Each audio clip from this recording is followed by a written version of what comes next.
When my wife Sophia confessed that she desperately needed a mental escape, I took her at her word. She had been overwhelmed by her job, withdrawn around the house, and always buried in her phone.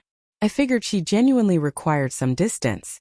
Perhaps a quick getaway with her girlfriends would allow her to unwind and find her spark again. But the evening before her departure, one of her close friends, Madison, caught my eye and declared with a strange sense of pride, "She's earned this break. She's heading off with her old boyfriend. They've remained on good terms. Don't feel threatened." Those words didn't just hurt. They sliced deep into my heart. I lay awake that entire night, gazing at the dark ceiling, desperately trying to convince myself I was imagining things. Yet a deep, uneasy instinct whispered that something was terribly off. A silent alarm I couldn't ignore. Even so, I let her go. Looking back, that might have been my biggest error. She sent just one selfie after arriving. Only her face beaming at the camera, no friends in sight, no familiar scenery behind her. And then nothing. No phone calls, only brief texts, a chilling detachment masked as fatigue. I attempted to brush it aside, but with every passing hour, an invisible weight pressed harder on my chest. By the second night, I glanced at the location sharing she'd carelessly left active. She wasn't relaxing at a luxurious resort. She wasn't surrounded by any girlfriends. Instead, she was holed up in a secluded cabin 2 hours away, booked under her ex-boyfriend's name. That discovery shattered something inside me. Yet I held back the storm. I simply sat in silence, breathing deliberately, reminding myself that I needed solid proof, not wild guesses. Imagine the quiet devastation of uncovering a truth like that. Pause for a moment and like this story if it's pulling at your heartstrings. It truly helps spread these powerful emotional journeys to others who need them. I waited patiently until she returned. She strolled through the door as if everything were perfectly normal, still wearing the delicate necklace I'd given her months earlier, still carrying the scent of the perfume she knew drove me wild. For a fleeting second, I marveled at how someone could commit such betrayal so silently, so boldly, without a trace of remorse on their face. "How was the trip?" I asked calmly. She shrugged. "It was refreshing." That was it, no stories, no excitement, no details. Just a bland response designed to slam the door on any further questions. But I held back what I knew. I wanted to hear whatever version she might offer first. Sometimes, patient silence uncovers more than heated confrontation ever could. The following day, her friends dropped by, their laughter ringing a bit too loud, their carefree attitude feeling forced. At one point, Madison locked eyes with me and insisted, she really needed this getaway. She's been working herself to the bone. Let her relax, Ethan. Ethan, that's my name. Yet it sounded strangely distant coming from her. I kept my voice steady and asked, "So everyone went along?" They froze mid-laugh. Quick, uneasy glances passed between them. Their words stumbled and faltered. That awkward hesitation spoke volumes. It was louder than any outright admission. That evening, I didn't argue with Sophia. I didn't accuse her outright. I didn't beg for the honesty she clearly wasn't ready to give. I simply withdrew. A switch flipped deep within me. Not explosive anger, not vengeful thoughts, just a profound, aching realization that this woman was no longer the partner I thought I knew.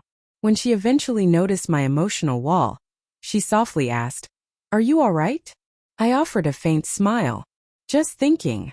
Because reflecting was the only thing holding my breaking heart together. Drop a comment below. Have you ever sensed the exact instant a relationship quietly shifted forever? I spent that night on the couch, not out of spite, but because sharing our bed felt like lying next to a complete stranger. The next morning, while she was in the shower, her phone screen lit up with a notification. A message from that same ex. Last night was unforgettable. It felt like an iron grip squeezing my lungs. I didn't unlock the phone or dig deeper. I didn't need to, the painful truth was already crystal clear. Here's the part many people struggle to grasp. Betrayal doesn't always ignite fiery rage. Sometimes it delivers icy, undeniable clarity. If that sudden wave of brutal truth has ever crashed over you, type clarity in the comments right now. I didn't yell. I didn't demand answers. I didn't stage a dramatic showdown. I simply detached. Every shared memory, every heartfelt promise, every future dream faded quietly within me. And in that stillness, I made the firm decision to remove her from my life, not from hatred, but from a deep need to honor my own worth. In that pivotal moment, I understood that releasing her wasn't defeat. It was finally choosing myself after feeling invisibly erased. The day I chose to cut Sophia out wasn't filled with chaos. There were no raised voices, no smashed belongings, no explosive fights that might haunt me later. It unfolded with an eerie calm, almost surreal after months of inner turmoil. I woke up, surveyed the home we'd built together, and realized it no longer felt like mine. While she still slept, I began packing quietly. Not everything, just the fragments of my life I cherished. My favorite books, my clothes, my acoustic guitar, a handful of photos from before we married. Everything else I left behind. It carried a poignant beauty, abandoning the trusting version of myself I'd lost inside those walls. When she finally stirred and saw my half-emptied closet, confusion flooded her face. "Ethan, what's going on?" My tone stayed even. "I'm leaving." "Leaving?" she echoed, as if the word were foreign, as if choices never carried weight. She clutched my arm, eyes pleading. "Wait, we can talk about this." Talk. The very thing she never offered me before vanishing with another man. "We could have talked," I replied gently. "Before you spent the weekend with your ex. Before you lied to my face. Before your friends covered for you." Her color drained. She offered no denial. Not even an attempt. "Ethan, I screwed up," she whispered. "No," I corrected softly. "You chose this." Tears welled in her eyes, but they seemed rehearsed, a last-ditch effort to postpone the fallout she finally saw rushing toward her. I stepped past her without another word. But at the doorway I paused. "By the way," I added quietly, "you might want to disable location sharing next time. You're careless with far more than just your vows." That shattered her composure. She collapsed to the floor, sobs echoing behind me as if tears alone could mend what was irreparably broken. But I didn't look back. If this raw moment stirred something deep inside you, take a second to share the story. Someone out there might draw real courage from it.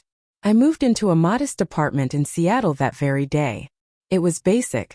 A small kitchen, a peaceful bedroom, and a window framing a bustling city that suddenly felt full of possibility. Yet it radiated tranquility, a serenity I hadn't experienced in ages. It took only hours for the text to begin. Long, heartfelt apologies at first, sweeping promises of change, then shorter pleas, angry outbursts, guilt-laden manipulations, desperate declarations of, "I can't live without you." I never responded to one. It wasn't punishment, it was true closure. Days turned into weeks. I threw myself back into work, reconnected with old friends, and slowly rediscovered the vibrant man who had faded during our marriage. Remarkably, people noticed. "You seem lighter, Ethan, like a burden's been lifted." One evening, walking home from the office, I caught myself grinning without cause. Not because anything spectacular happened, but because the constant ache had finally vanished. Tell me in the comments. Have you ever tasted true freedom the instant you released someone who was slowly draining your soul? Weeks later, an email arrived from Sophia. She poured out regret, claimed confusion about what she truly wanted, insisted she missed us.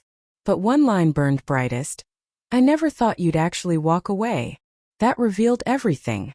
She assumed there would be no real consequences, that I'd endure any level of betrayal. Yet here's the truth many overlook. Quiet men don't erupt in fury. They simply depart.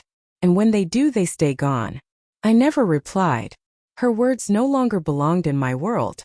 I blocked her everywhere, changed my phone number, and began crafting a fresh chapter, one where my value was never in question.